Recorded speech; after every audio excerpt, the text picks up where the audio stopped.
Avui hem anat al mercat i hem vist aquest corball i hem dit això ho hem de fer i ho hem d'ensenyar. Ja ho veureu. Deliciós. Avui farem corball amb sofregit. Agafem un corball, aquest pesava 1,4 kg més o menys, i m'han fet les dues supremes. Una ceba, una pastanaga, un porro, una branca d'api,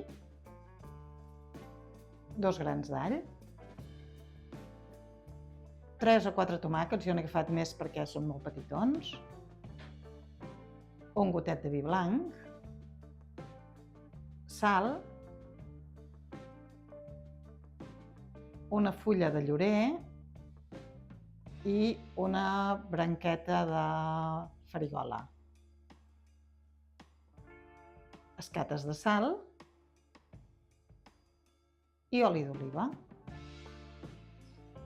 He tallat la ceba juliana i ara la poso a sofregir en una cassola amb oli.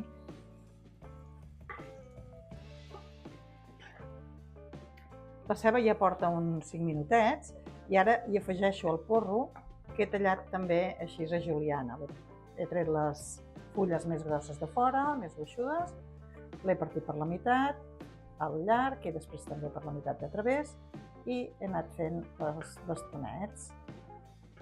I ara això també deixarem que es vagi fent.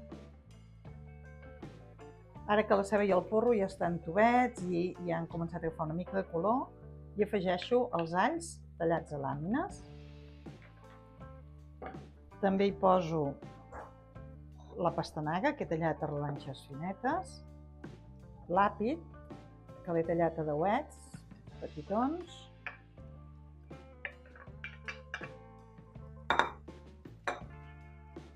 també hi afegiré el vi i la farigola i la fulla de llorer. I ara això deixaré que es vagi sofregint. Ara tota la verdura porta ja uns 10 minuts.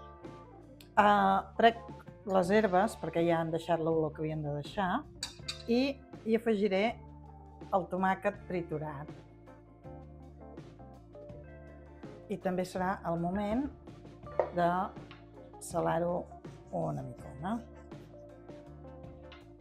I ara això deixarem que es continuï sofregint tot plegat. Aquests filets, que eren bastant grans, els he tallat en 3 trossos i ara els posaré en una paella amb una mica d'oli, començant per la pell. Podríem fer-ho en una planxa també, amb una miqueta d'oli, com vulgueu, el que tingueu més a mà. I quan estiguin fets per un cantó, els girarem i els farem per l'altre.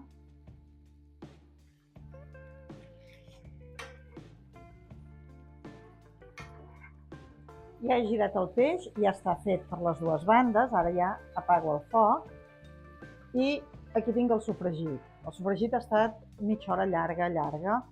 Ja veieu que ha agafat un color molt maco, una textura molt espesseta, molt de marmelada. I ara ja el que faré serà emplatar. Ja tinc el corball emplatat i ara hi tiro per acabar una mica d'escates de sal per sobre i ja el tindrem llest per menjar. Molt bon profit!